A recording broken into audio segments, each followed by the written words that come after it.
Why did 50 Lakota horsemen surround a small frontier town not to kill, but to repay a debt to one woman? The church bell counted 9 deliberate strikes across Sweetwater's morning quiet, each bronze note carrying the weight of September frost. Martha Crane measured coffee into her tin pot, the beans clicking like dice against metal, while her husband Samuel's empty chair held yesterday's newspaper folded to the cattle prices. $47 a head in Denver. 18 in Cheyenne. Stage is late, she murmured to no one, glancing through gingham curtains toward the empty road. The overland was due at 8:15, regular as sunrise, carrying mail and the mortgage payment Samuel had promised to Mr. Hinkle before winter set hard. She lifted her mother's china cup, the one painted with forget-me-nots, shipped from Ohio 3 summers back, and breathed steam that smelled of distant mountains. Samuel had been gone 4 days to the Rawlins cattle auction, riding their best mare and carrying their last $80 in gold pieces sewn into his coat lining. A child's scream split the morning air.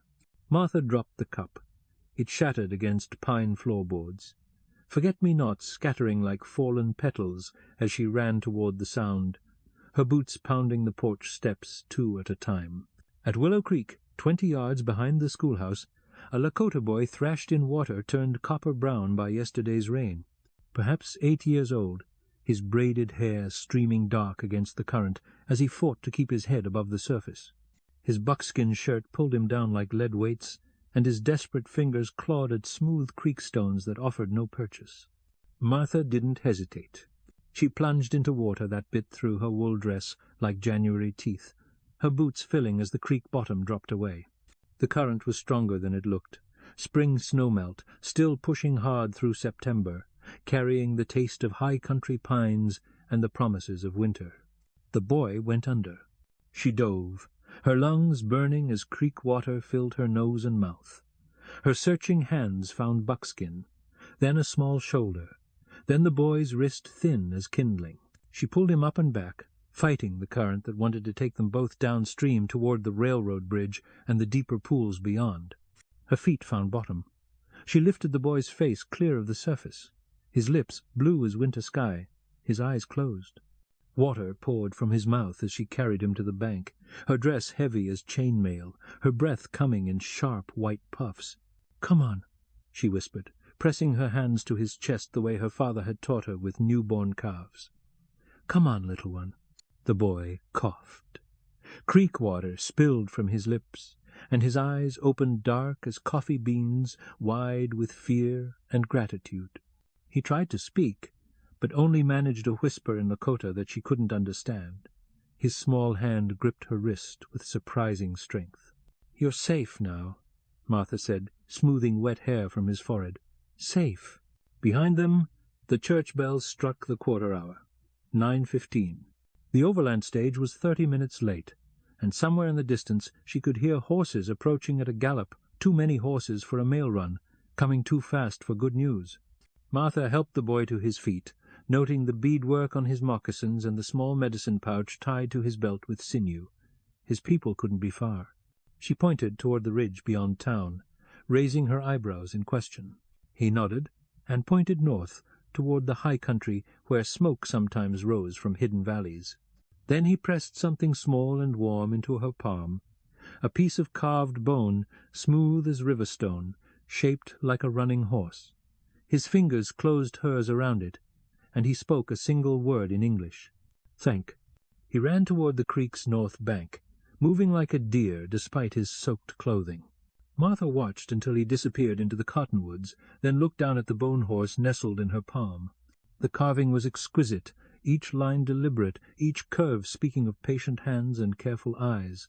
The sound of approaching horses grew louder, 50 or more, their hoofbeats drumming against the earth like distant thunder. Martha slipped the bone horse into her dress pocket and walked back toward Main Street, her wet boots squelching with each step. At the Mercantile's front window, old Henrik's face appeared pale behind dusty glass. He held up 5 fingers, then made a fist 5 times. 50 riders. His mouth formed the word Lakota. Martha nodded and kept walking. Behind her the church bell began to ring again, not the regular hourly count, but the irregular clanging that meant trouble coming. The sound carried across Sweetwater's 6 blocks of weathered storefronts and clapboard houses, warning everyone who had ears to hear. The bone horse felt warm against her leg as she climbed her porch steps. In the kitchen, broken china crunched under her boots, and morning coffee grew cold in its pot. Through the window she watched dust clouds rise from the north road like earthbound storm clouds, carrying 50 warriors toward a town that held perhaps 30 fighting men if you counted boys and grandfathers. By noon they would be here. The telegraph key hammered urgent dots and dashes as Martha wrung creek water from her dress, each metallic tap carrying news east to Cheyenne and west to Salt Lake. Operator Jenkins' face had gone pale as flour when Henrik burst through the door, gesturing wildly toward the approaching dust cloud that now covered half the northern horizon. 50 riders, Jenkins tapped out in Morse code. Lakota war party, requesting immediate assistance. Martha hung her wet dress on the line and pulled on her second-best brown wool with pearl buttons, the one she'd worn to marry Samuel 3 years ago at the territorial courthouse in Laramie. The bone horse fit perfectly in the right pocket, its smooth surface warming against her fingers as she watched Henrik nail boards across the mercantile's front windows. The church bell had fallen silent. Reverend Morrison stood in his doorway, black Bible clutched against his chest, scanning Main Street for signs of divine intervention or federal cavalry. Neither appeared likely. At the livery stable, young Tom Bradley led the remaining horses into the back paddock, away from the road. His father had taken 6 good mounts to Denver yesterday, leaving only 3 work horses and an elderly mule named Patience, who'd outlived 2 territorial governors and showed no signs of concern about approaching warriors. "Mrs. Crane," Tom called out, waving her toward the stable. "Pa left word. If there's Indian trouble, folks should gather at the school. Stone walls, good water well." Martha shook her head. "I'll stay put, Tom. Someone needs to mind the houses." The truth was simpler. She wanted to see these riders for herself. The boy she'd pulled from Willow Creek had pressed the carved horse into her hand with deliberate ceremony. In 3 years of frontier life she'd learned that nothing happened by accident when it came to the Lakota. Every gesture carried meaning. Every gift created obligation.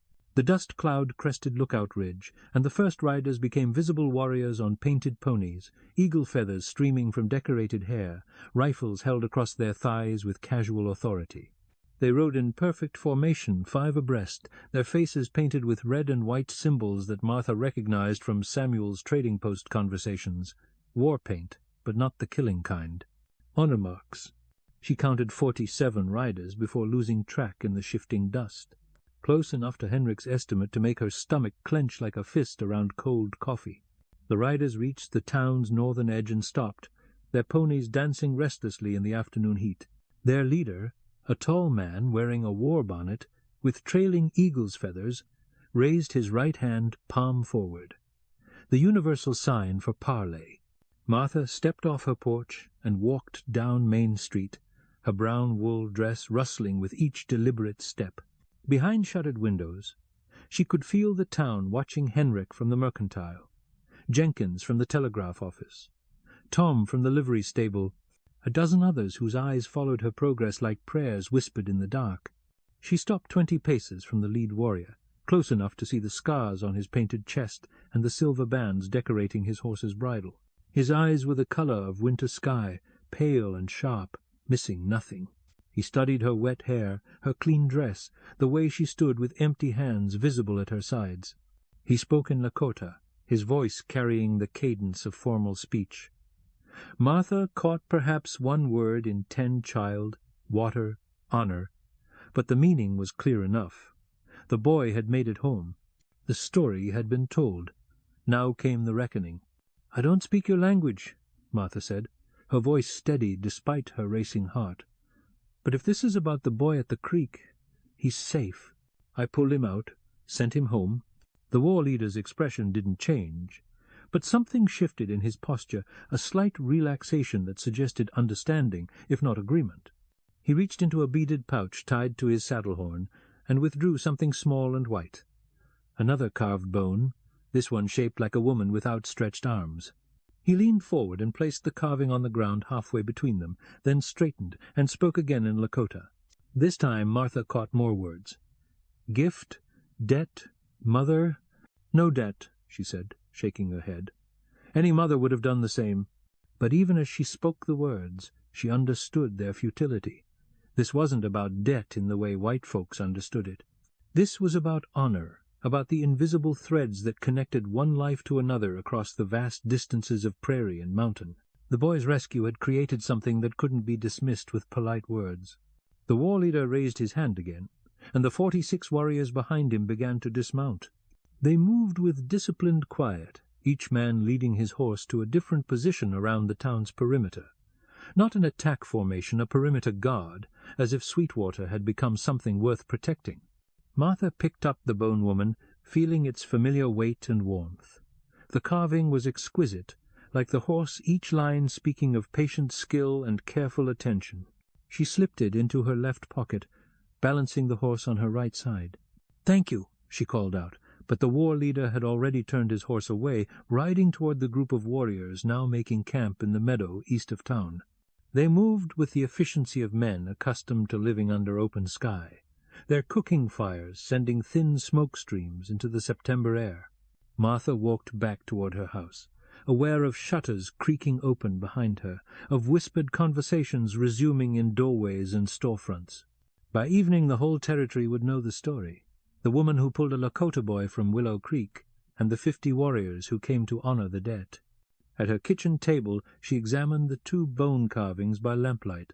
The horse and the woman faced each other across the scarred wooden surface, their smooth surfaces glowing like captured moonlight. Outside, warrior fires flickered in the meadow, and somewhere in the distance, drums began their ancient conversation with the stars. The overland stage never did come that day. The drums spoke until dawn, their rhythm steady as heartbeat, carrying stories Martha couldn't translate but somehow understood. She woke to silence, and the smell of bacon from the warrior camp, her kitchen table still holding the 2 bone carvings like chess pieces in a game whose rules she'd never learned. Through her window, she watched the Lakota breaking their fast around small fires, their movements economical and purposeful. No waste, no hurry. Several warriors tended horses in the meadow, checking hooves and adjusting bridles with the care of men whose lives depended on their mount's condition. Their leader, she'd heard Tom Bradley call him Red Cloud's son, though she couldn't verify the claim, stood apart from the others, studying Sweetwater's layout with tactical eyes. Main Street's 6 blocks, the railroad depot, the school's stone walls, the creek that ran behind everything like a silver thread binding the town together. Martha dressed quickly and walked to Henrick's Mercantile, where a small crowd had gathered despite the early hour. Tom Bradley, Reverend Morrison, Jenkins from the telegraph office, and 3 other men whose names she'd never quite caught. They looked up when her boots scraped the wooden steps, their faces drawn with sleepless worry. "Any word from Cheyenne?" she asked Jenkins. The telegraph operator shook his head. Lines went dead around midnight. Could be weather. Could be. He gestured vaguely northward, where the warrior camp sent smoke signals into morning air. "They cut the wires," Henrik said flatly. "Same as the overland route. We're on our own until Samuel gets back from Rawlins." "Samuel won't be back for 3 days," Martha reminded them. "Maybe 4 if the cattle prices are poor." Tom Bradley shuffled his feet, hay dust falling from his boots. "My pa's got friends in the territorial militia. They'll come when they hear." "With what?" Reverend Morrison's voice carried the sharp edge of a man whose faith was being tested by practical realities. "The nearest garrison is Fort Sanders, 80 miles south. By the time word reaches them and they organize a patrol, we'll all be—" He didn't finish the sentence. None of them wanted to hear those particular words spoken aloud. Martha pulled the bone horse from her pocket, its carved surface warm from her body heat. "They're not here to hurt anyone. This is about honor, not war." "How can you be certain?" Henrik asked. "You pulled 1 boy from a creek. Maybe that was enough. Maybe it wasn't." The question hung in the morning air like smoke from the warrior fires. Martha had no answer that would satisfy men whose world was built on certainties, crop prices, train schedules, mortgage payments due in Denver banks. The bone horse felt heavier in her palm, its significance growing with each passing hour. "I need to speak with their leader," she said finally. "Martha, no." Tom Bradley stepped forward, his young face creased with concern. "Pa said, if there's trouble, we stay together. Don't go out there alone." "I won't be alone," she said, though she wasn't entirely sure what the words meant. "They came here for a reason. I need to understand what that reason island." She walked back to her house and retrieved the bone woman from her kitchen table, slipping it into her left pocket to balance the horse. The two carvings felt like talisman's tokens in a negotiation she didn't fully comprehend but couldn't afford to avoid. The Lakota leader stood beside his painted horse, adjusting the beaded bridle with careful attention to each leather strap.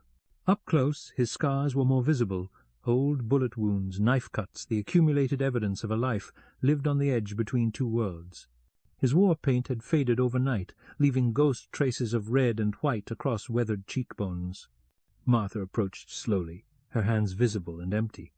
20 paces away she stopped and withdrew both bone carvings, holding them up so the morning light caught their polished surfaces. "Thank you," she said in English, then attempted the Lakota words she'd heard yesterday. "Pilamaya." "Thank you." The war leader's expression shifted almost imperceptibly, surprise, perhaps, or approval.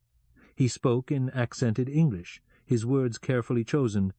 "You speak our words." "Only a few," Martha admitted.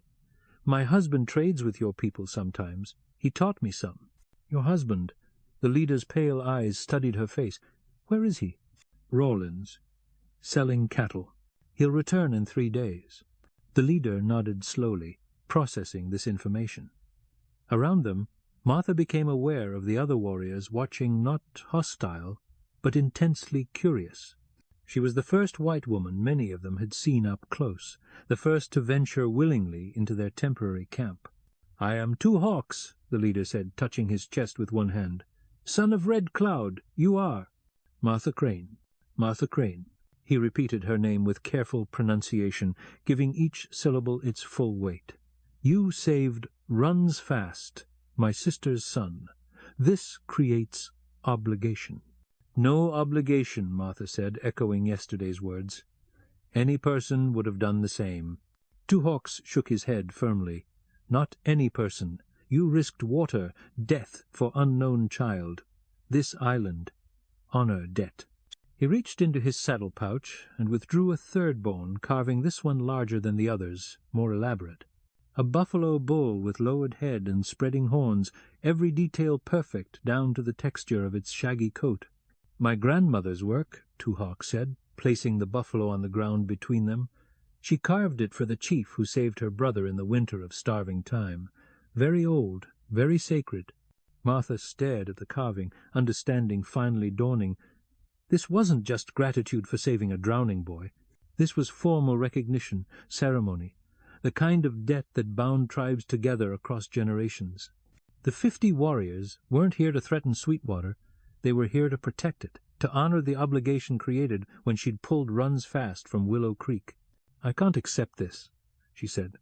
"It's too valuable, too important."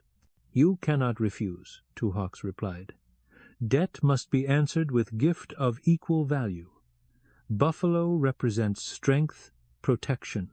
My warriors stay until obligation is complete." "How long?" Martha asked, though she suspected she already knew the answer. Two Hawks studied the eastern horizon, where morning clouds gathered like distant smoke. "Until your husband returns. Until we are certain you are safe." Martha picked up the buffalo carving, feeling its considerable weight. The bone was old, polished by countless hands into something that seemed to glow with inner light. She understood now why the telegraph lines had been cut, why the overland stage had stopped running. Two Hawks was ensuring that nothing could threaten Sweetwater while his warriors maintained their vigil. "The town is frightened," she said. "They don't understand." "They will understand," Two Hawks replied, "or they will not. But obligation remains." He mounted his horse in one fluid motion, settling into the decorated saddle with natural grace. "We bring no harm to your people. But if harm comes to you, He didn't finish the sentence, but his meaning was crystal clear. Martha walked back toward town, the 3 bone carvings heavy in her pockets.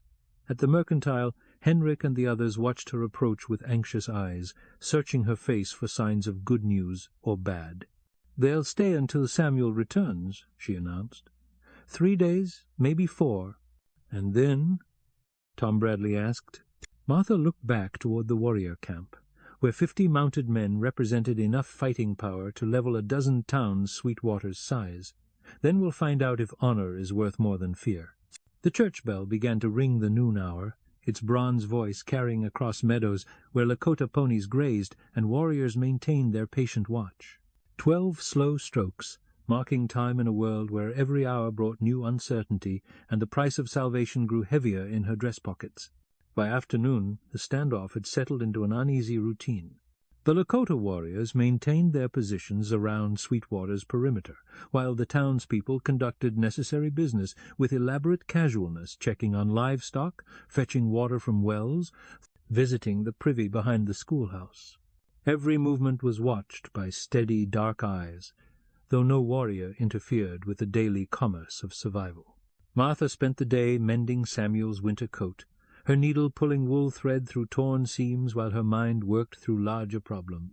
The bone carvings sat on her kitchen table like pieces in a puzzle she couldn't solve. Horse, woman, buffalo, movement, protection, strength. The progression suggested something, but what? At 4 o'clock, young Billy Morrison came running down Main Street with news that sent fresh worry through the gathered townspeople. He'd been hunting rabbits in the eastern meadows when he'd spotted dust clouds on the horizon, another group of riders approaching from the southeast. "How many?" Henrik asked, his merchant's mind already calculating worst-case scenarios. "Maybe 20, Billy gasped, still winded from his run. "Coming fast, like they're chasing something?" Martha felt the bone buffalo grow heavy in her pocket. She walked to her front window and scanned the approaching riders through gingham curtains. Even at distance she could see they weren't Lakota. Their horses were larger, their posture different, their gear gleaming with military precision. Territorial militia. Someone in Cheyenne had received Jenkins' telegraph message before the lines were cut. In the meadow, 2 hawks had also spotted the approaching force.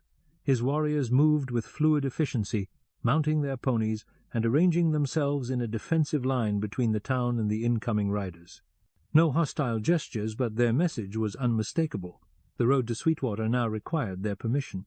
Martha grabbed her shawl and hurried toward the confrontation, her heart hammering against her ribs like a trapped bird. She arrived at the town's edge, just as the militia patrol reached speaking distance of Two Hawks' warriors. The patrol leader was a young lieutenant with fresh insignia, and the pale complexion of someone more familiar with Denver saloons than frontier warfare. His 20 men looked equally green territorial volunteers with new rifles and insufficient experience, the kind of force that could turn a standoff into a massacre through sheer incompetence. "You men are trespassing on territorial land," the lieutenant announced, his voice carrying the authority of someone who'd memorized regulations without understanding their application. "Disperse immediately, or face arrest." Two Hawks urged his horse forward, his pale eyes fixed on the lieutenant's face. When he spoke, his English was careful but clear. "We camp on open land. We break no white man's law." "You're intimidating a territorial settlement," the lieutenant replied. "That's sufficient grounds for military action." "No intimidation," Two Hawks said. "We honor debt to woman who saved child. This is sacred obligation." The lieutenant's confusion was visible from 50 yards away.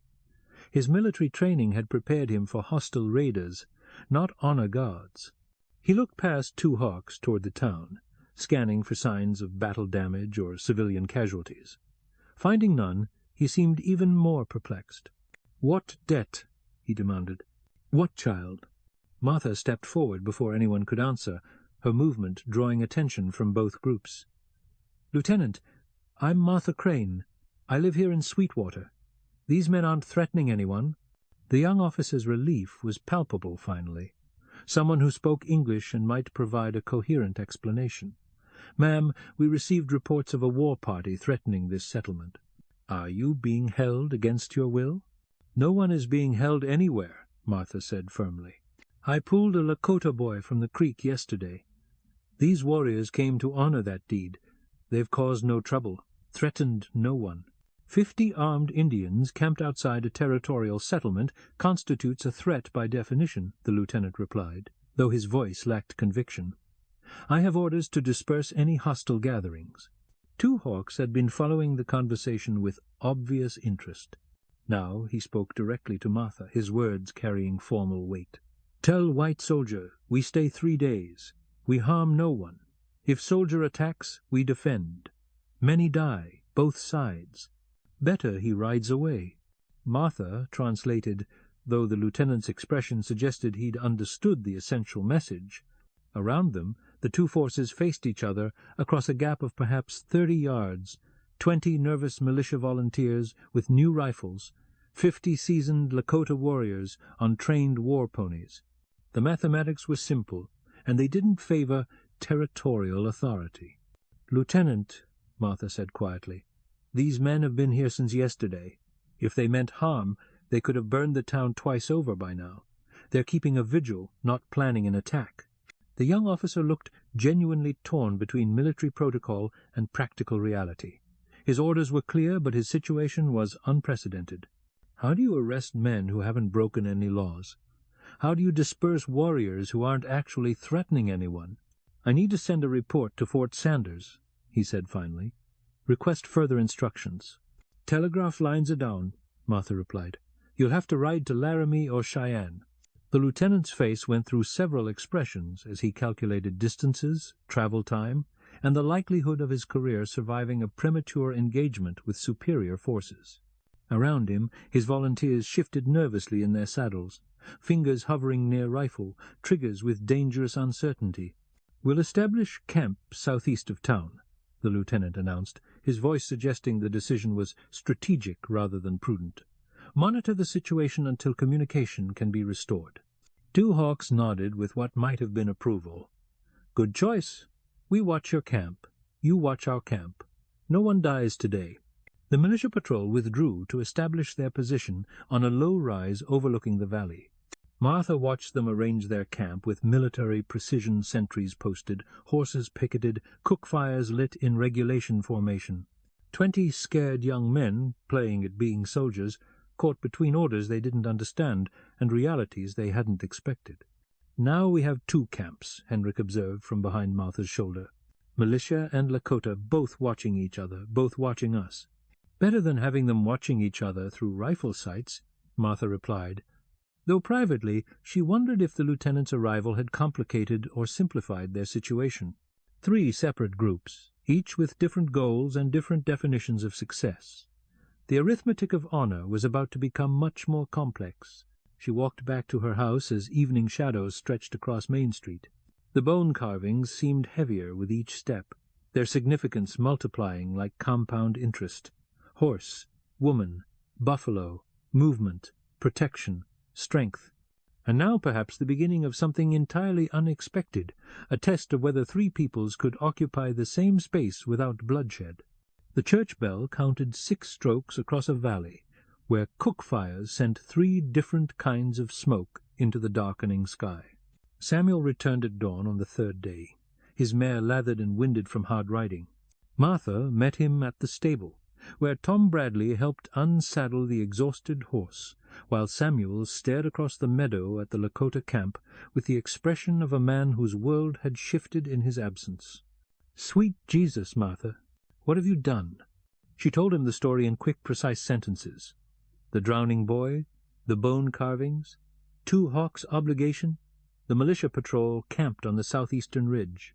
Samuel listened without interruption, his weathered face cycling through disbelief, anger, and finally something approaching understanding. "Cattle prices were good," he said when she finished. $49 a head in Denver. We can make the mortgage payment and have enough left for winter supplies.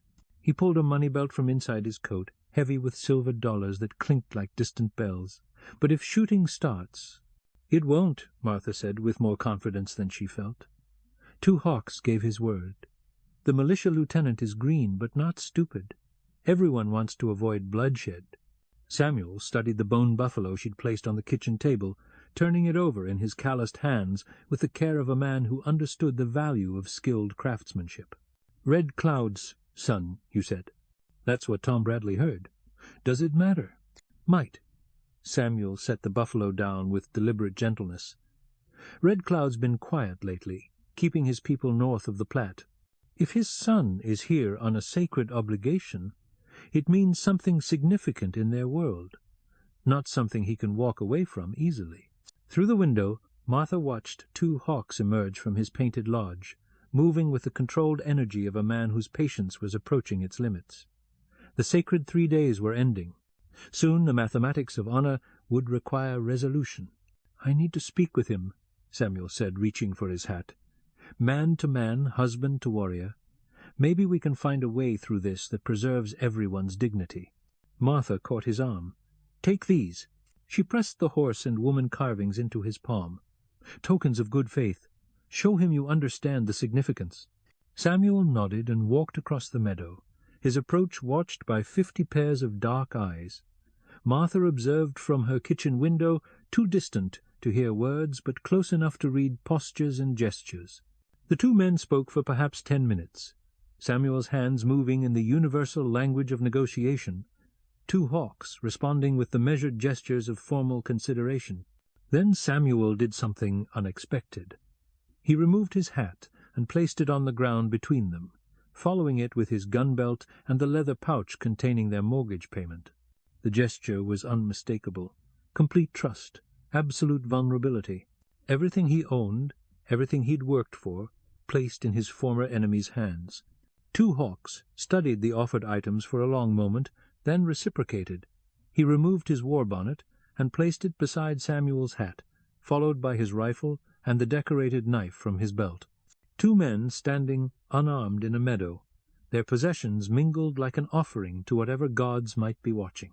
They spoke again, their conversation longer and more animated. Martha saw Samuel point toward town, then toward the militia camp, then back toward the Lakota fires. 2 hawks listened, nodded, and finally extended his hand in the white man's gesture of agreement. Samuel returned to the house with his gear, and an expression Martha had learned to recognize, the look of a man who'd made a deal that might save everyone or damn them all. "He'll withdraw at sunset," Samuel announced. "Sacred obligation is fulfilled. Honor is satisfied. But first..." "First what?" "First, there's going to be a ceremony. Public witness to the debt payment. Main Street, noon. Everyone in town invited." Samuel's smile was grim. 2 hawks wants to make sure the whole territory understands what happened here. That you're under Lakota protection, permanent like. Anyone who threatens you threatens his family honor. Martha felt the implications sink in like cold water through cloth. "That could make things complicated with our neighbors." "Could," Samuel agreed. "Or it could make things very simple. Depends on whether folks choose fear or wisdom." At noon, the entire population of Sweetwater gathered on Main Street, 37 souls, counting children and elderly, faces reflecting the uncertainty of people caught between worlds they didn't fully understand. The militia lieutenant attended with obvious reluctance, his 20 volunteers forming a nervous line along the western edge of the crowd. 2 hawks appeared in full ceremonial dress, war bonnet with trailing eagle feathers, beaded chest piece, painted horse dancing beneath him with controlled energy. His warriors formed a semicircle behind him, their faces painted with honor marks, their presence transforming Main Street into something ancient and significant. He spoke first in Lakota, his voice carrying across the gathered crowd with the authority of formal pronouncement. Then, in careful English, he repeated the essential message. "Woman Martha Crane saved Runs Fast, son of my sister, from water death. This creates sacred debt. Today, debt is paid with gifts and protection. Anyone who harms Martha Crane harms 2 Hawks' family. This I swear by the bones of my ancestors." He dismounted and approached Martha with 3 items: a buffalo hide painted with symbols she couldn't read, a silver armband engraved with running horses, and a final bone carving, this one shaped like an eagle with outstretched wings. Buffalo hide tells story of rescue, he explained. "Will hang in my father's lodge, teach children about white woman's courage.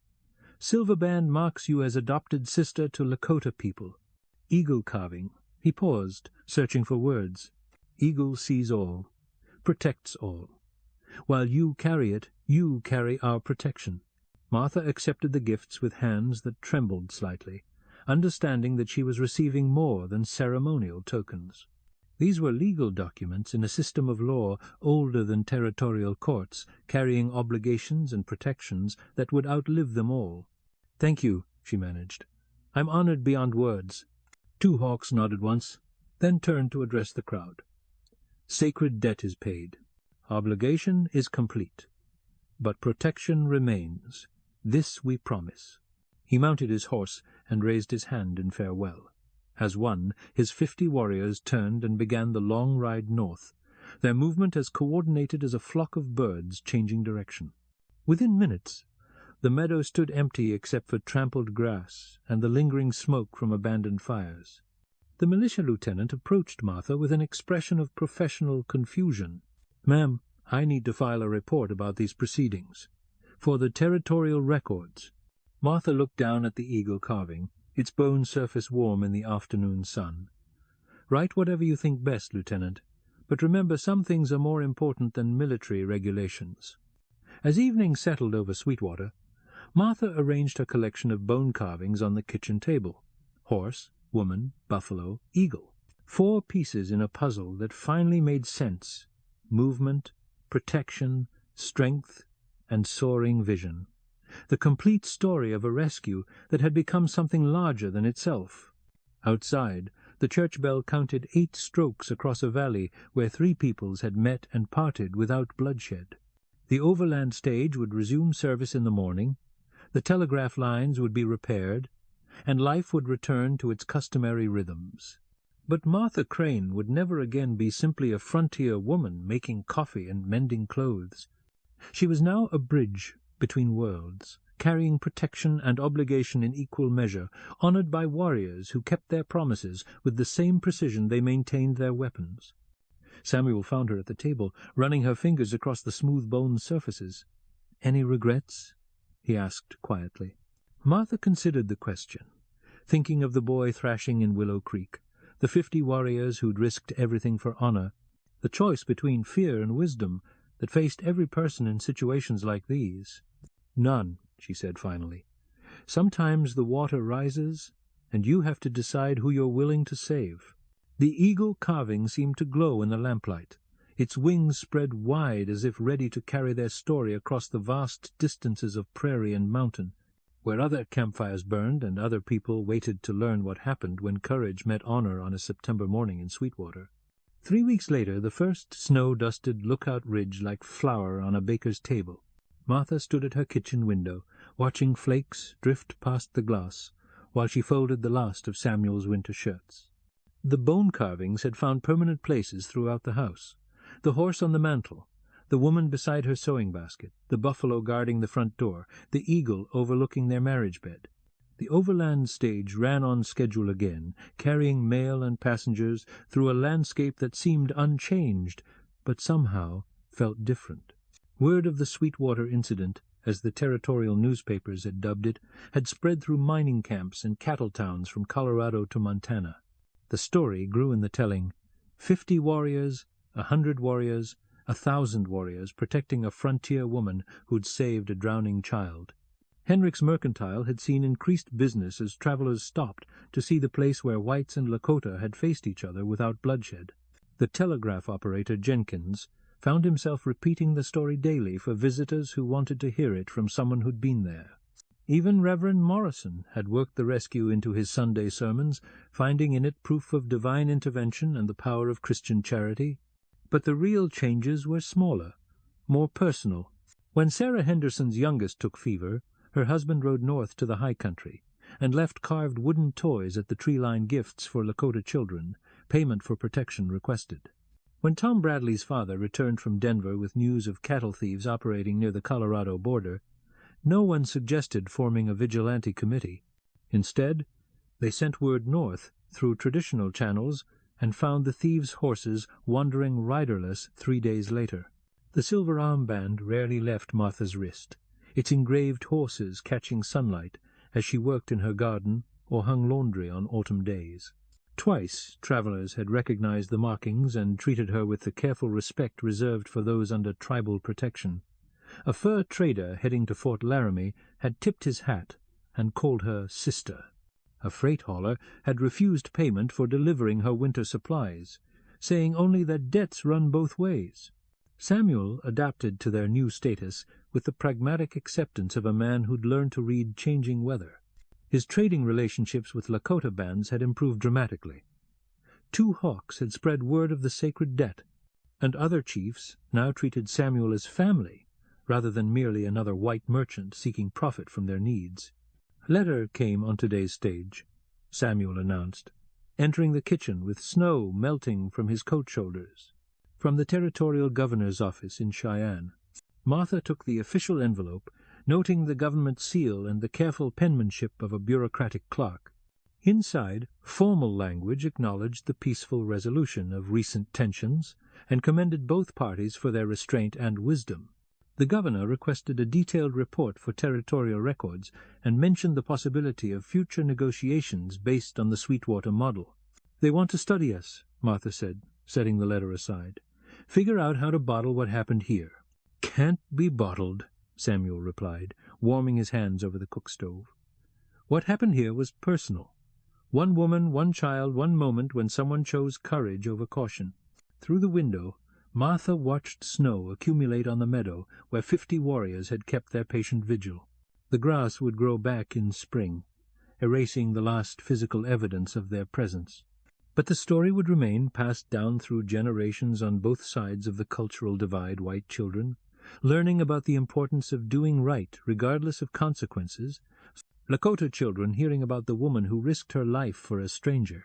The church bell counted 5 strokes across the snow-muffled valley. Somewhere in the high country, smoke rose from hidden lodges where Runs Fast played with his friends and told anyone who would listen about the white woman who'd pulled him from the killing water. In Denver, territorial officials filed reports about successful negotiations and model settlements. In Washington, congressmen debated policies for managing frontier tensions without understanding that the most important decisions were made by individuals facing immediate choices between fear and honor. Martha lifted the eagle carving from its place beside the window, feeling its familiar weight and warmth. The bone had been polished smooth by countless hands, each touch adding to its power. She thought of 2 hawks riding north with his warriors, carrying her story into winter camps, where it would join the great cycle of tales that taught children how to live with courage and wisdom. Outside, the snow continued falling, covering the tracks of horses and men, preparing the earth for the long sleep of winter. But beneath the white silence, connections remained invisible threads of obligation and protection that bound disparate peoples together across vast distances of geography and culture. Martha returned the eagle to its place and began preparations for supper, humming an old hymn her mother had taught her in Ohio. The melody carried across the warm kitchen, mixing with the sound of wind through window frames and the distant whistle of the evening freight train. Music that spoke of home and belonging, of choices made in moments of crisis that echoed across time like church bells ringing through mountain valleys. The bone carvings kept their silent watch over a house where a frontier woman had learned that sometimes the greatest courage was simply extending your hand to someone who was drowning, regardless of who they were or where they came from. The rest, the warriors, the ceremony, the protection that would follow her family for generations, was just the way honor worked when it was given room to breathe in a world that too often forgot its own capacity for grace. The eagle spread its wings against the window glass, watching over Sweetwater as the first winter storm of the season settled over the valley like a blessing whispered in 2 languages. If something in this story touched you, linger with us. We'll handle the rest.